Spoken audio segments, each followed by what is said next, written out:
अथ श्री मंत्रात्मक श्री मारुति स्तोत्रम्। ओम नमो वायुपुत्राय भीमरूपाय धीमते, नमस्ते रामदूताय कामरूपाय श्रीमते।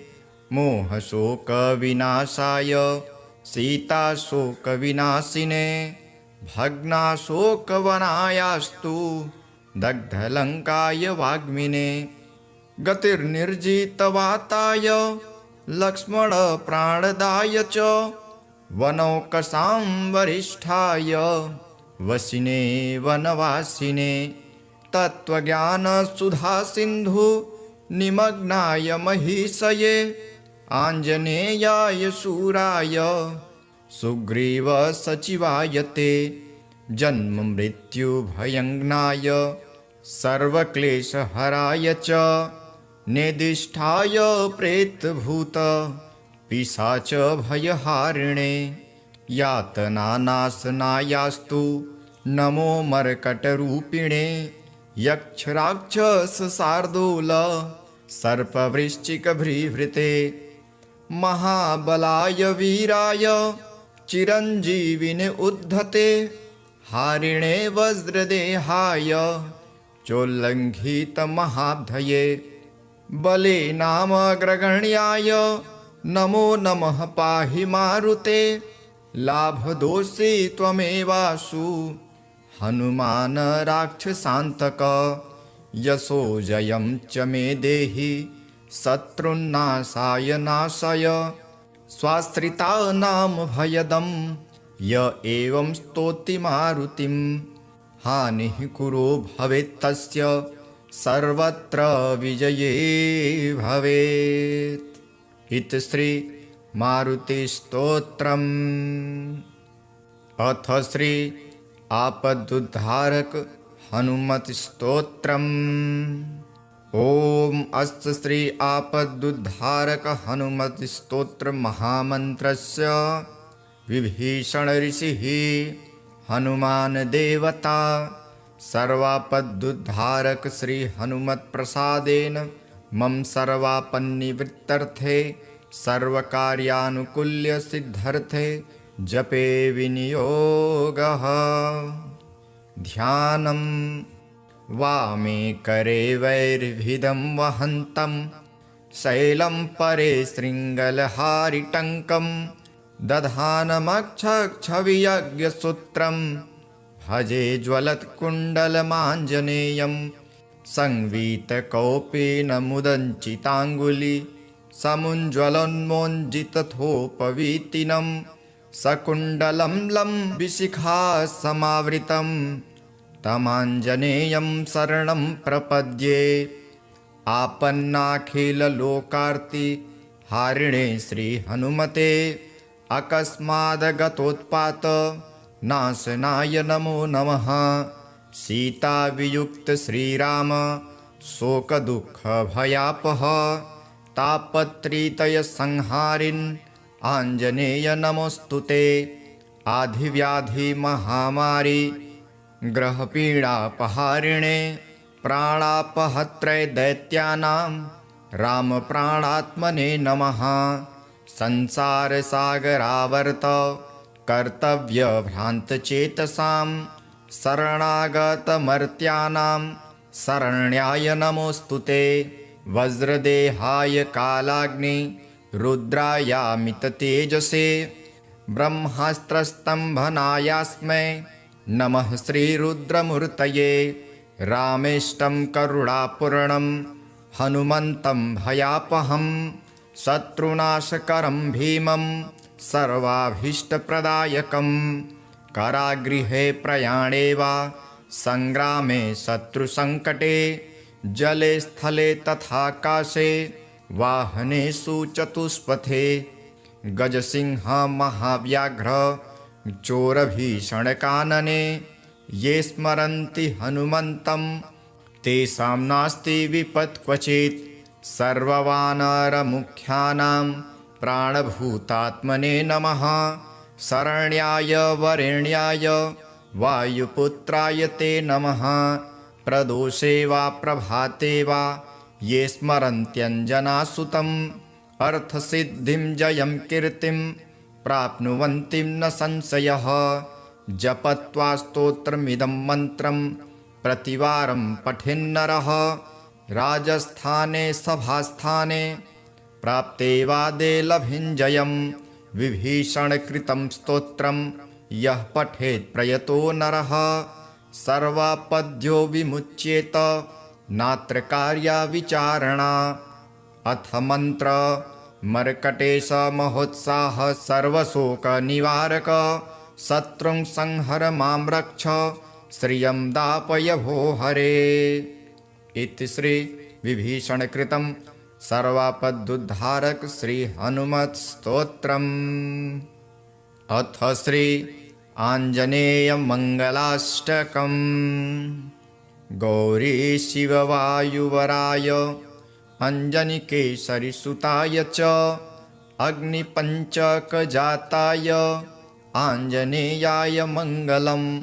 वैशाखे मासि कृष्णायां दशम्यां मन्दवासरे पूर्वाभद्रप्रभूताय आंजनेयाय मंगलम्। पंचाननाय भीमाय कालनेमिहराय च कौण्डिन्यगोत्रजाताय आंजनेयाय मंगलम्। सुवर्चलाकलत्राय चतुर्भुजधराय च उष्ट्रारूढाय वीराय आंजनेयाय मंगलम्। दिव्यमंगलदेहाय पीताम्बरधराय च तप्तकाञ्चनवर्णाय आंजनेयाय मंगलम्। करुणारसपूर्णाय फलापूपप्रियाय च माणिक्यहारकण्ठाय आंजनेयाय मंगलम्। भक्तरक्षणशीलाय जानकीशोकहारिणे सृष्टिकारणभूताय आंजनेयाय मंगलम्। रम्भावनविहाराय गन्धमादनवासिने सर्वलोकैकनाथाय आंजनेयाय मंगलम्। इति श्री आंजनेय मंगलाष्टकम्। ओम नमो वायुपुत्राय भीमरूपाय धीमते नमस्ते रामदूताय कामरूपाय श्रीमते मोहशोकविनाशाय सीताशोकविनाशिने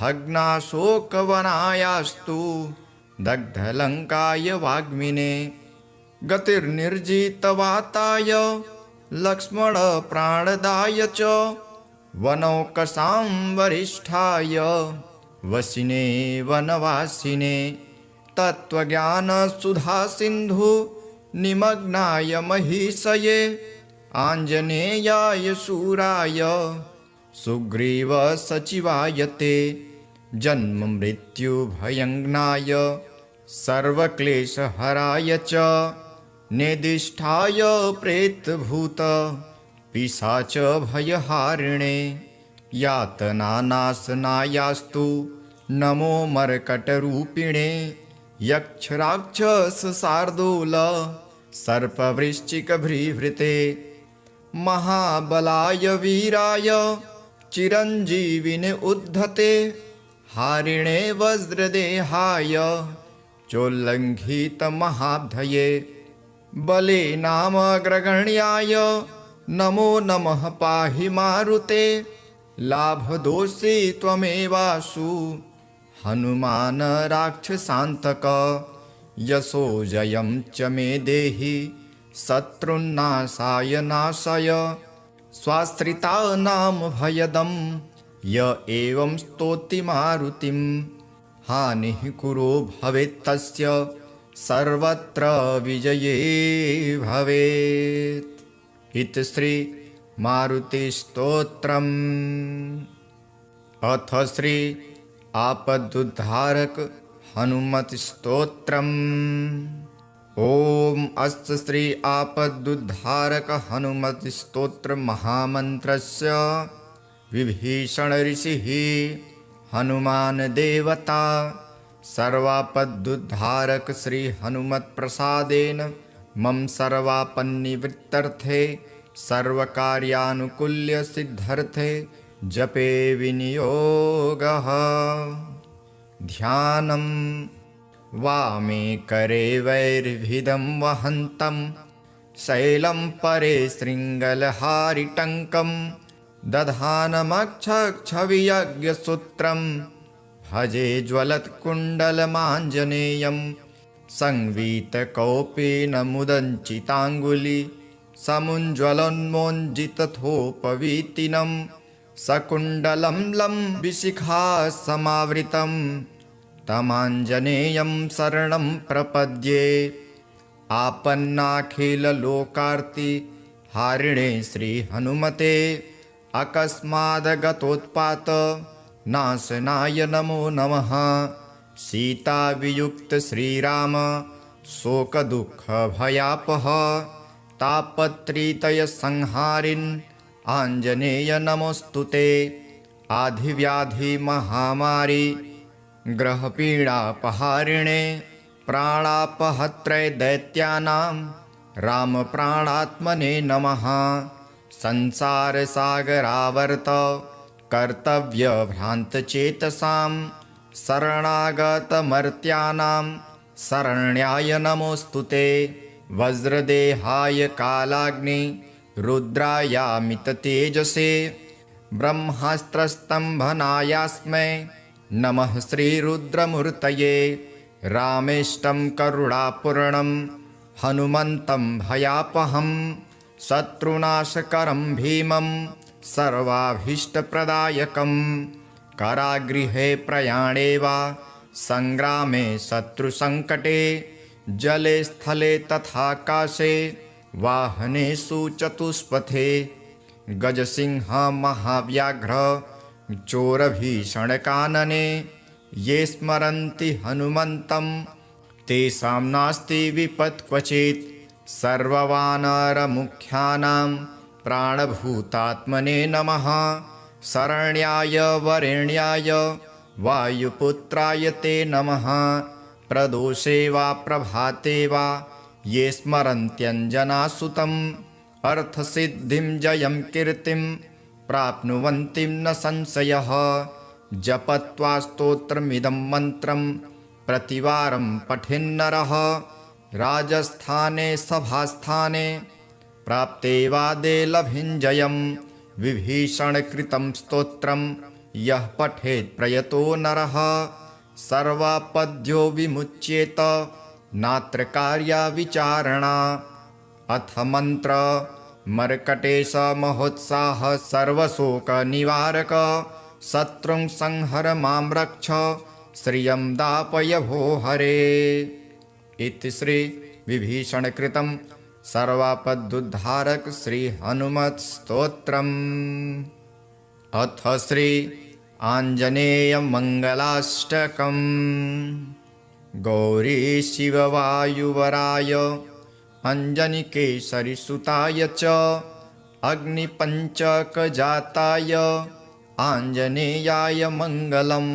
वैशाखे मासि कृष्णायां दशम्यां मन्दवासरे पूर्वाभद्रप्रभूताय आञ्जनेयाय मङ्गलं।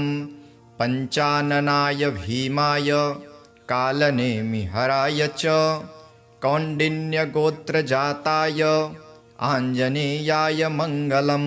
सुवर्चलाकलत्राय चतुर्भुजधराय च उष्ट्रारूढाय वीराय आञ्जनेयाय मङ्गलं। दिव्यमङ्गलदेहाय पीताम्बरधराय च तप्तकाञ्चनवर्णाय आञ्जनेयाय मङ्गलं। करुणारसपूर्णाय फलापूपप्रियाय च माणिक्यहारकण्ठाय आञ्जनेयाय मङ्गलं।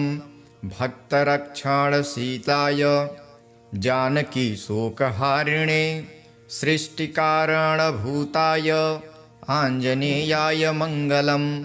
रम्भावनविहाराय गन्धमादनवासिने सर्वलोकैकनाथाय आञ्जनेयाय मङ्गलम्। इति श्री आञ्जनेयमङ्गलाष्टकम्। ॐ नमो वायुपुत्राय भीमरूपाय धीमते, नमस्ते रामदूताय कामरूपाय श्रीमते। मोहशोकविनाशाय सीताशोकविनाशिने, भग्नाशोकवनायास्तु दग्धलङ्काय वाग्मिने। गतिर्निर्जितवाताय लक्ष्मणप्राणदाय च, वनौकसां वरिष्ठाय वसिने वनवासिने।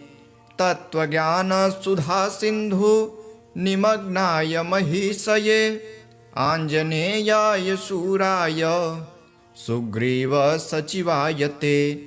जन्ममृत्युभयङ्नाय सर्वक्लेशहराय च, नेदिष्ठाय प्रेतभूत पिशाचभयहारिणे। यातनानाशनायास्तु नमो मर्कटरूपिणे, यक्षराक्षसशार्दूल सर्पवृश्चिकभृभृते। महाबलाय वीराय चिरञ्जीविने उद्धते, हारिणे वज्रदेहाय चोल्लङ्घितमहाब्धये। बलेनामग्रगण्याय नमो नमः पाहि मारुते, लाभदोषी त्वमेवासु हनुमान राक्षसान्तक। यशोजयं च मे देहि शत्रुन्नाशाय नाशय, स्वाश्रितानां भयदं य एवं स्तौति मारुतिं। हानिः कुरो भवेत्तस्य सर्वत्र विजये भवेत्। इति श्री मारुतिस्तोत्रम्। अथ श्री आपदुद्धारक हनुमत्स्तोत्रम्। ॐ अस्य श्री आपदुद्धारक हनुमत्स्तोत्र महामन्त्रस्य विभीषण ऋषिः हनुमान देवता सर्वापदुद्धारक श्री हनुमत्प्रसादेन मम सर्वापन्निवृत्तर्थे सर्वकार्यानुकूल्य सिद्धर्थे जपे विनियोगः। ध्यानं वामे करे वैर्भिदं वहन्तं, शैलं परे शृङ्गलहारिटङ्कं। दधानमक्षक्षवियज्ञसूत्रं भजे ज्वलत्कुण्डलमाञ्जनेयं। संवीतकौपेन मुदञ्चिताङ्गुली समुज्ज्वलोन्मोञ्जितथोपवीतिनं। सकुण्डलं लम्बिशिखा समावृतं तमाञ्जनेयं शरणं प्रपद्ये। आपन्नाखिललोकार्ति हारिणे श्रीहनुमते, अकस्मादगतोत्पात नाशनाय नमो नमः। सीतावियुक्त श्रीराम शोकदुःखभयापः, तापत्रितयसंहारिन् आञ्जनेय नमोऽस्तुते। आधिव्याधिमहामारी ग्रहपीडापहारिणे, प्राणापहत्रे दैत्यानां रामप्राणात्मने नमः।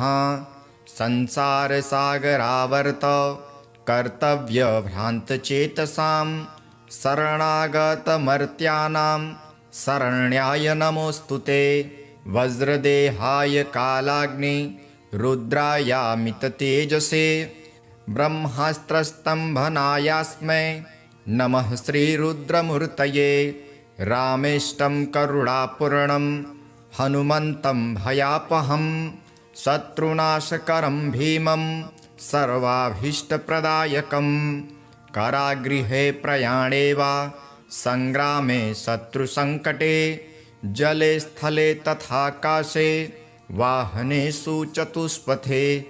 गजसिंह महाव्याघ्र चोरभीषणकानने, ये स्मरन्ति हनुमन्तं तेषां नास्ति विपत् क्वचित्। सर्ववानरमुख्यानां प्राणभूतात्मने नमः।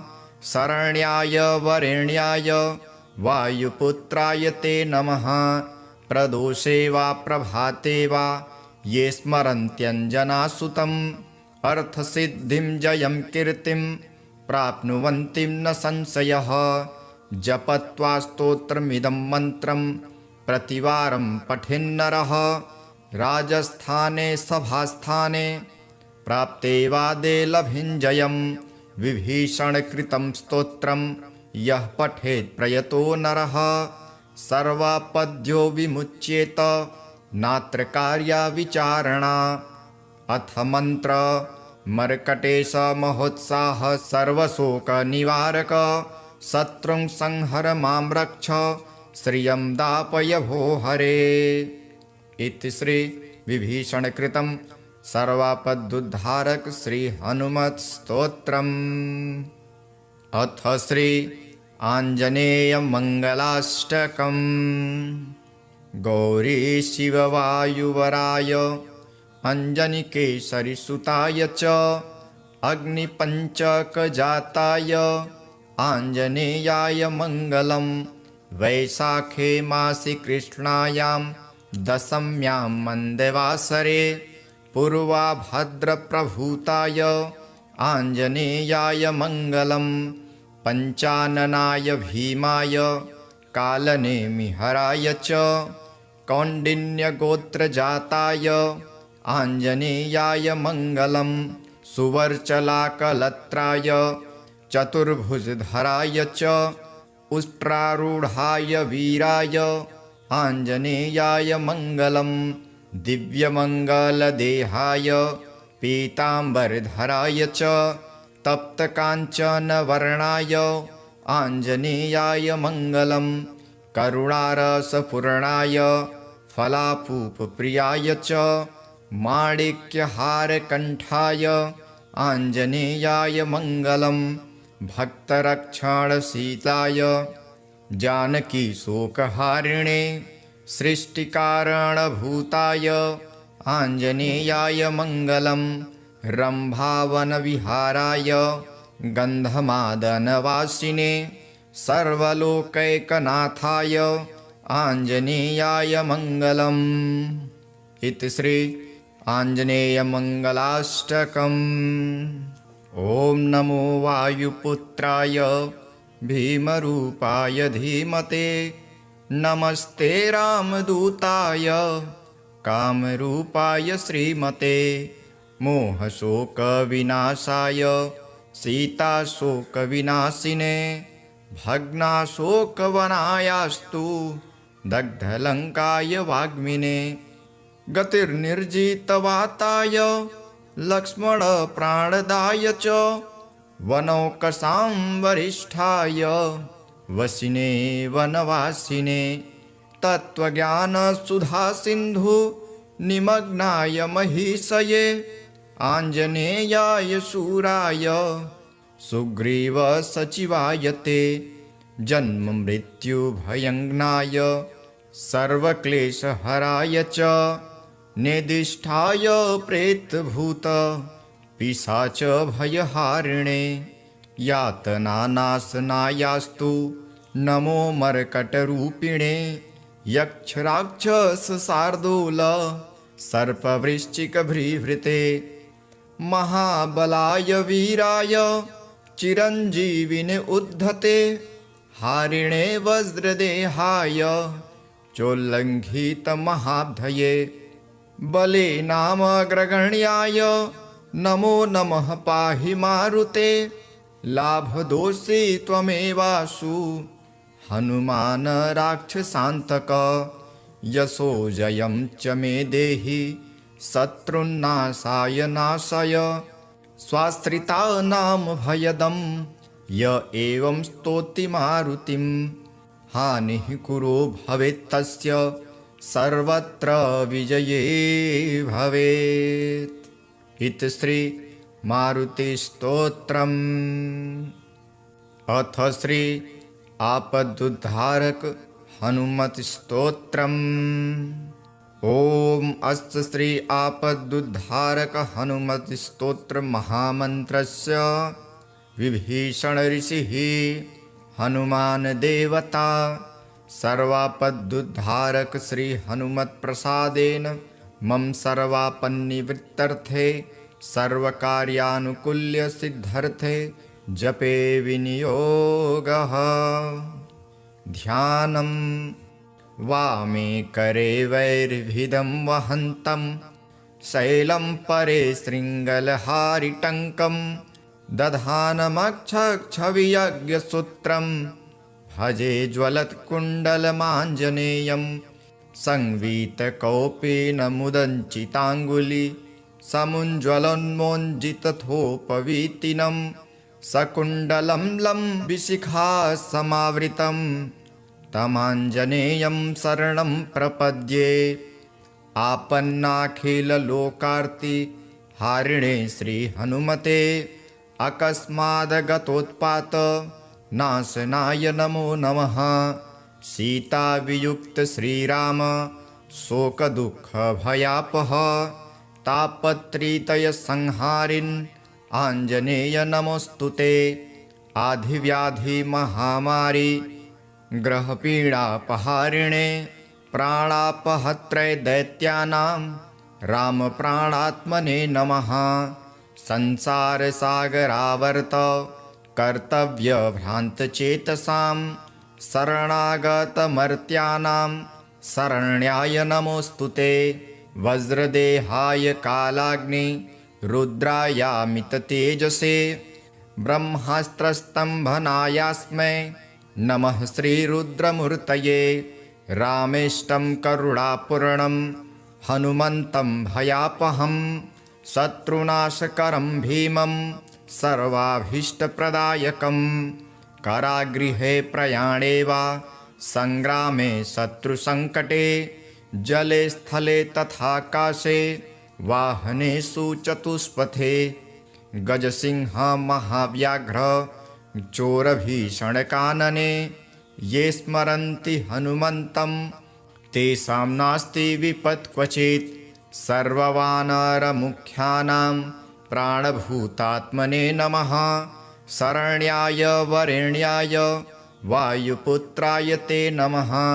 प्रदोषे वा प्रभाते वा ये स्मरन्त्यञ्जनासुतम् अर्थसिद्धिं जयं कीर्तिं प्राप्नुवन्ति न संशयः।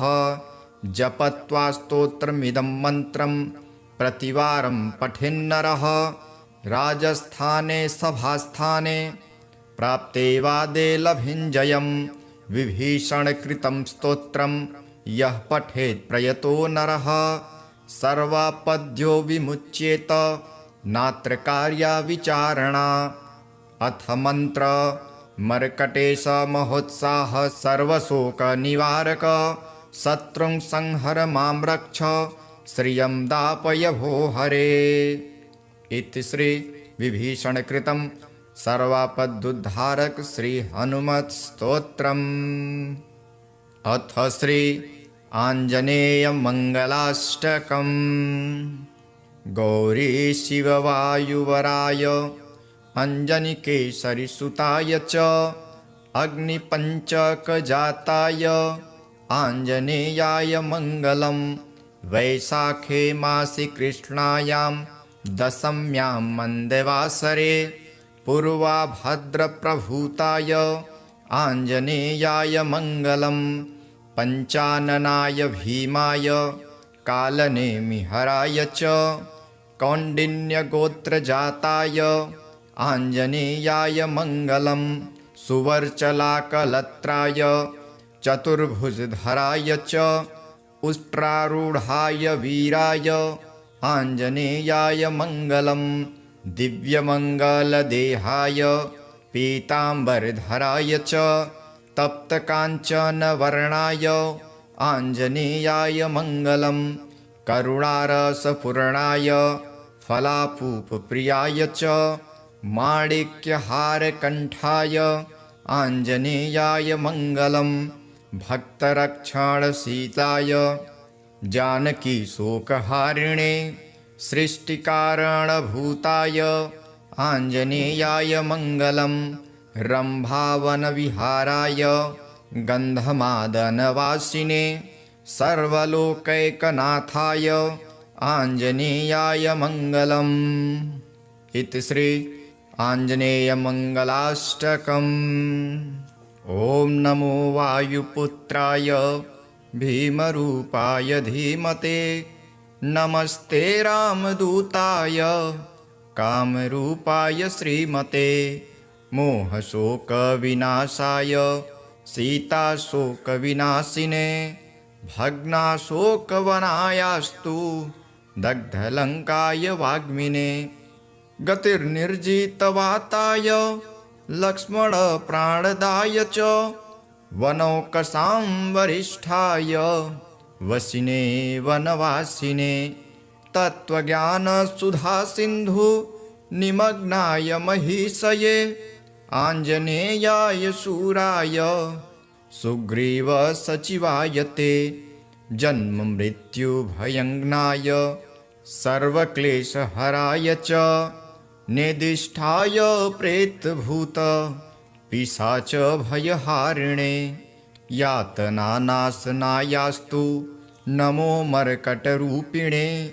यक्षराक्षसशार्दूल सर्पवृश्चिकभृभृते, महाबलाय वीराय चिरञ्जीविने उद्धते। हारिणे वज्रदेहाय चोल्लङ्घितमहाब्धये, बलेनामग्रगण्याय नमो नमः पाहि मारुते। लाभदोषी त्वमेवासु हनुमान राक्षसान्तक, यशो जयं च मे देहि शत्रुन्नाशाय नाशय। स्वाश्रितानां भयदं य एवं स्तौति मारुतिं, हानिः कुरो भवेत्तस्य सर्वत्र विजये भवेत्। इति श्री मारुतिस्तोत्रम्। अथ श्री आपदुद्धारक हनुमत्स्तोत्रम्। ॐ अस्य श्री आपदुद्धारक हनुमत्स्तोत्र महामन्त्रस्य विभीषण ऋषिः हनुमान देवता सर्वापदुद्धारक श्री हनुमत्प्रसादेन मम सर्वापन्निवृत्तर्थे सर्वकार्यानुकूल्य सिद्धर्थे जपे विनियोगः। ध्यानं वामे करे वैर्भिदं वहन्तं, शैलं परे शृङ्गलहारिटङ्कं। दधानमक्षक्षवियज्ञसूत्रं भजे ज्वलत्कुण्डलमाञ्जनेयं।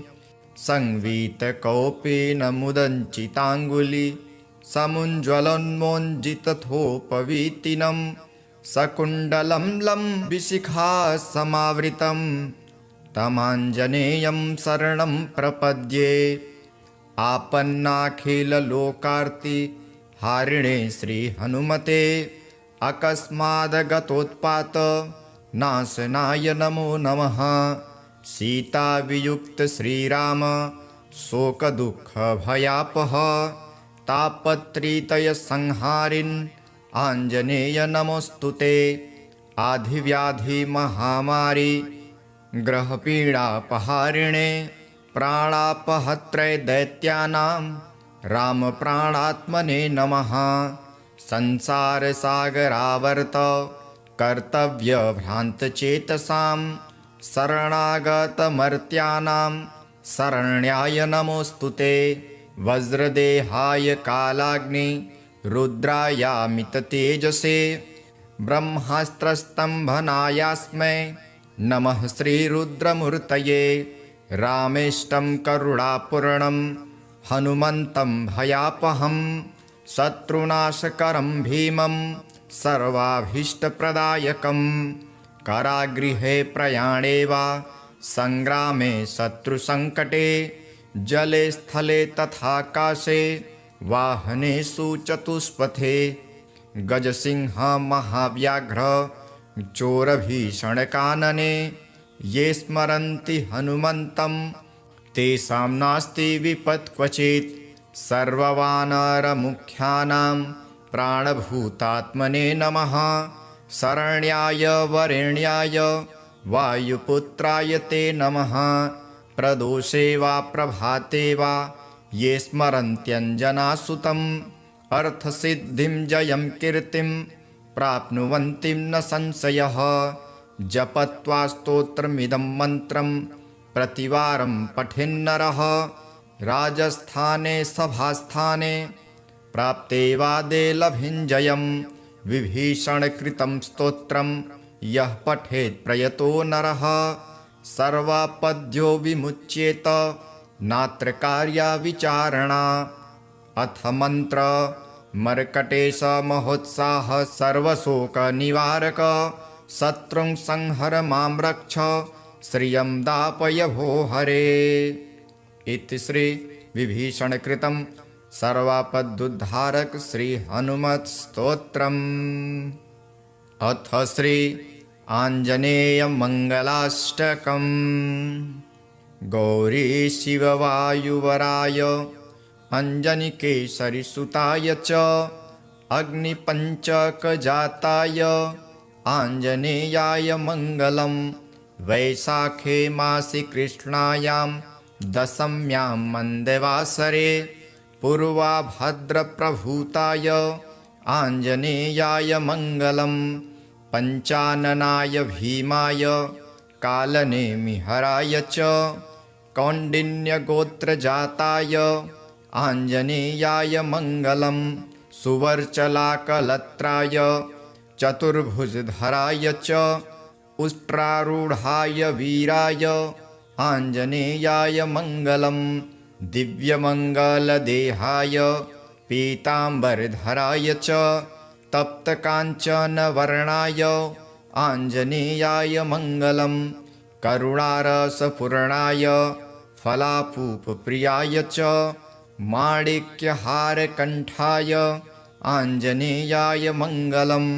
भक्तरक्षणशीलाय जानकीशोकहारिणे सृष्टिकारणभूताय आञ्जनेयाय मङ्गलम्।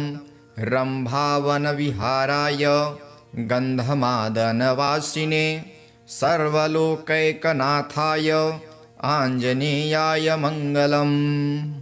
इति श्री आञ्जनेयमङ्गलाष्टकम्।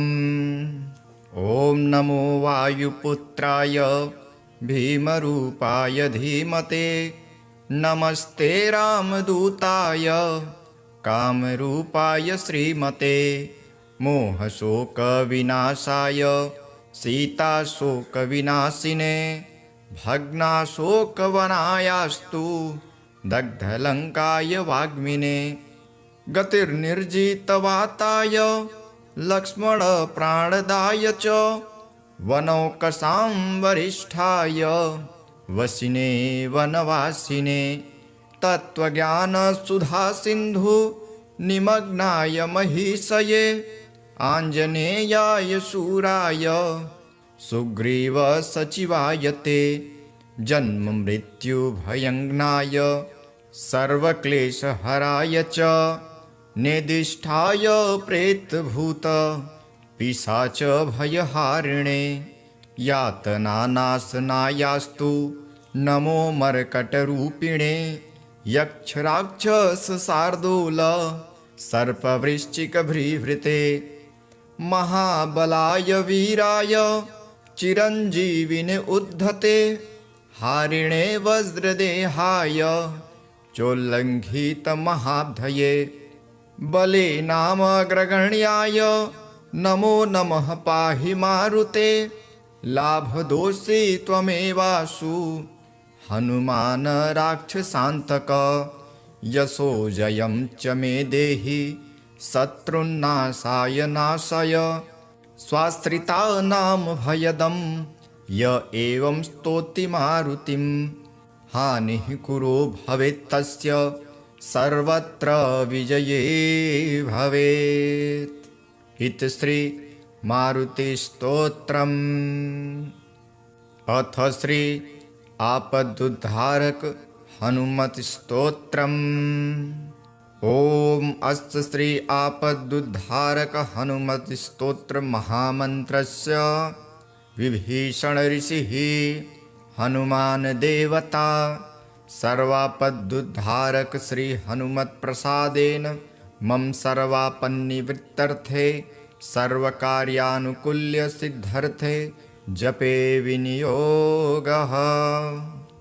ध्यानं वामे करे वैर्भिदं वहन्तं शैलं परे शृङ्गलहारिटङ्कं दधानमक्षक्षवियज्ञसूत्रं भजे ज्वलत्कुण्डलमाञ्जनेयं संवीतकौपेन मुदञ्चिताङ्गुली समुज्ज्वलोन्मोञ्जितथोपवीतिनं सकुण्डलं लम्बिशिखा समावृतं तमाञ्जनेयं शरणं प्रपद्ये। आपन्नाखिललोकार्ति हारिणे श्रीहनुमते अकस्मादगतोत्पात नाशनाय नमो नमः। सीतावियुक्त श्रीराम शोकदुःखभयापः तापत्रितयसंहारिन् आञ्जनेय नमोऽस्तुते। आधिव्याधिमहामारी ग्रहपीडापहारिणे प्राणापहत्रे दैत्यानां रामप्राणात्मने नमः। संसारसागरावर्त कर्तव्यभ्रान्तचेतसां शरणागतमर्त्यानां शरण्याय नमोऽस्तुते। वज्रदेहाय कालाग्नि रुद्रायामिततेजसे ब्रह्मास्त्रस्तम्भनायास्मै नमः श्रीरुद्रमूर्तये। रामेष्टं करुणापूर्णं हनुमन्तं भयापहं शत्रुनाशकरं भीमं सर्वाभीष्टप्रदायकं। कारागृहे प्रयाणे वा संग्रामे शत्रुसङ्कटे जले स्थले तथाकाशे वाहनेषु चतुष्पथे गजसिंह महाव्याघ्र चोरभीषणकानने ये स्मरन्ति हनुमन्तं तेषां नास्ति विपत् क्वचित्। सर्ववानरमुख्यानां प्राणभूतात्मने नमः। शरण्याय वरेण्याय वायुपुत्राय ते नमः। प्रदोषे वा प्रभाते वा ये स्मरन्त्यञ्जनासुतम् अर्थसिद्धिं जयं कीर्तिं प्राप्नुवन्ति न संशयः। जपत्वा स्तोत्रमिदं मन्त्रं प्रतिवारं पठेन्नरः राजस्थाने सभास्थाने प्राप्ते वादे लभिञ्जयं। विभीषणकृतं स्तोत्रं यः पठेत् प्रयतो नरः सर्वापद्यो विमुच्येत नात्र कार्या विचारणा। अथ मन्त्र मर्कटेश महोत्साह सर्वशोकनिवारक शत्रुं संहर मां रक्ष श्रियं दापय भो हरे। इति श्री विभीषणकृतं सर्वापदुद्धारक श्री हनुमत् स्तोत्रम्। अथ श्री आञ्जनेय मंगलाष्टकम्। गौरी शिववायुवराय अंजनिकेसरिसुताय च अग्निपञ्चकजाताय आञ्जनेयाय मङ्गलम्। वैशाखे मासि कृष्णायां दशम्यां मन्दवासरे पूर्वाभद्रप्रभूताय आञ्जनेयाय मङ्गलम्। पञ्चाननाय भीमाय कालनेमिहराय च कौण्डिन्यगोत्रजाताय आञ्जनेयाय मङ्गलम्। सुवर्चलाकलत्राय चतुर्भुजधराय च उष्ट्रारूढाय वीराय आञ्जनेयाय मङ्गलम्। दिव्यमङ्गलदेहाय पीताम्बरधराय च तप्तकाञ्चनवर्णाय आञ्जनेयाय मङ्गलम्। करुणारसपूर्णाय फलापूपप्रियाय च माणिक्यहारकण्ठाय आञ्जनेयाय मङ्गलम्। भक्तरक्षणशीलाय जानकीशोकहारिणे सृष्टिकारणभूताय आञ्जनेयाय मङ्गलम्। रम्भावनविहाराय गन्धमादनवासिने सर्वलोकैकनाथाय आञ्जनेयाय मङ्गलम्। इति श्री आञ्जनेयमङ्गलाष्टकम्। ॐ नमो वायुपुत्राय भीमरूपाय धीमते नमस्ते रामदूताय कामरूपाय श्रीमते मोहशोकविनाशाय सीताशोकविनाशिने भग्नाशोकवनायास्तु दग्धलङ्काय वाग्मिने गतिर्निर्जितवाताय लक्ष्मणप्राणदाय च वनौकसां वरिष्ठाय वसिने वनवासिने तत्त्वज्ञानसुधासिन्धु निमग्नाय महीषये आञ्जनेयाय शूराय सुग्रीवसचिवाय ते जन्ममृत्युभयङ्नाय सर्वक्लेशहराय च नेदिष्ठाय प्रेतभूत पिशाचभयहारिणे यातनानाशनायास्तु नमो मर्कटरूपिणे यक्षराक्षसशार्दूल सर्पवृश्चिकभ्रीभृते महाबलाय वीराय चिरञ्जीविने उद्धते हारिणे वज्रदेहाय चोल्लङ्घितमहाब्धये बले नामग्रगण्याय नमो नमः पाहि मारुते लाभदोषी त्वमेवासु हनुमान राक्षसान्तक यशो जयं च मे देहि शत्रुन्नाशाय नाशय स्वाश्रितानां भयदं य एवं स्तोति मारुतिं हानिः कुरो भवेत्तस्य सर्वत्र विजये भवेत्। इति श्री मारुतिस्तोत्रम्। अथ श्री आपदुद्धारक हनुमत्स्तोत्रम्।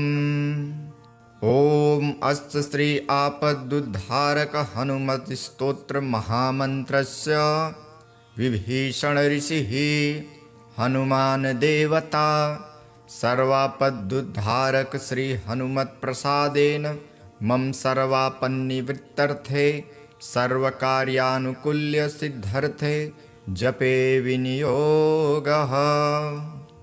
ध्यानं वामे करे वैर्भिदं वहन्तं शैलं परे शृङ्गलहारिटङ्कं दधानमक्षक्षवियज्ञसूत्रं भजे ज्वलत्कुण्डलमाञ्जनेयं संवीतकौपेन मुदञ्चिताङ्गुली समुज्ज्वलोन्मोञ्जितथोपवीतिनं सकुण्डलं लम्बिशिखा समावृतं तमाञ्जनेयं शरणं प्रपद्ये।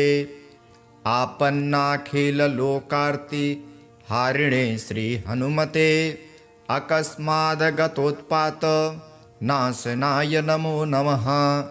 सीतावियुक्त श्रीराम शोकदुःखभयापः तापत्रितयसंहारिन् आञ्जनेय नमोऽस्तु ते। आधिव्याधिमहामारी ग्रहपीडापहारिणे प्राणापहत्रे दैत्यानां रामप्राणात्मने नमः। संसारसागरावर्त कर्तव्यभ्रान्तचेतसां शरणागतमर्त्यानां शरण्याय नमोऽस्तु ते। वज्रदेहाय कालाग्नि रुद्रायामिततेजसे ब्रह्मास्त्रस्तम्भनायास्मै नमः श्रीरुद्रमूर्तये। रामेष्टं करुणापूर्णं हनुमन्तं भयापहं शत्रुनाशकरं भीमं सर्वाभीष्टप्रदायकं कारागृहे प्रयाणे वा संग्रामे शत्रुसङ्कटे जले स्थले तथाकाशे वाहनेषु चतुष्पथे गजसिंह महाव्याघ्र चोरभीषणकानने ये स्मरन्ति हनुमन्तं तेषां नास्ति विपत् क्वचित्। सर्ववानरमुख्यानां प्राणभूतात्मने नमः। शरण्याय वरेण्याय वायुपुत्राय ते नमः। प्रदोषे वा प्रभाते वा ये स्मरन्त्यञ्जनासुतम् अर्थसिद्धिं जयं कीर्तिं प्राप्नुवन्ति न संशयः। जपत्वा स्तोत्रमिदं मन्त्रं प्रतिवारं पठेन्नरः राजस्थाने सभास्थाने प्राप्ते वादे लभिञ्जयं। विभीषणकृतं स्तोत्रं यः पठेत् प्रयतो नरः सर्वापद्यो विमुच्येत नात्र कार्या विचारणा। अथ मन्त्र मर्कटेश महोत्साह सर्वशोकनिवारक शत्रुं संहर मां रक्ष श्रियं दापय भो हरे। इति श्री विभीषणकृतं सर्वापदुद्धारक श्री हनुमत् स्तोत्रम्। अथ श्री आञ्जनेय मंगलाष्टकम्। गौरी शिववायुवराय अञ्जनिकेसरिसुताय च अग्निपञ्चकजाताय आञ्जनेयाय मङ्गलं। वैशाखे मासि कृष्णायां दशम्यां मन्दवासरे पूर्वाभद्रप्रभूताय आञ्जनेयाय मङ्गलं। पञ्चाननाय भीमाय कालनेमिहराय च कौण्डिन्यगोत्रजाताय आञ्जनेयाय मङ्गलं। सुवर्चलाकलत्राय चतुर्भुजधराय च उष्ट्रारूढाय वीराय आञ्जनेयाय मङ्गलं। दिव्यमङ्गलदेहाय पीताम्बरधराय च तप्तकाञ्चनवर्णाय आञ्जनेयाय मङ्गलं। करुणारसपूर्णाय फलापूपप्रियाय च माणिक्यहारकण्ठाय आञ्जनेयाय मङ्गलं। भक्तरक्षणशीलाय जानकीशोकहारिणे सृष्टिकारणभूताय आञ्जनेयाय मङ्गलं। रम्भावनविहाराय गन्धमादनवासिने सर्वलोकैकनाथाय आञ्जनेयाय मङ्गलम्। इति श्री आञ्जनेयमङ्गलाष्टकम्।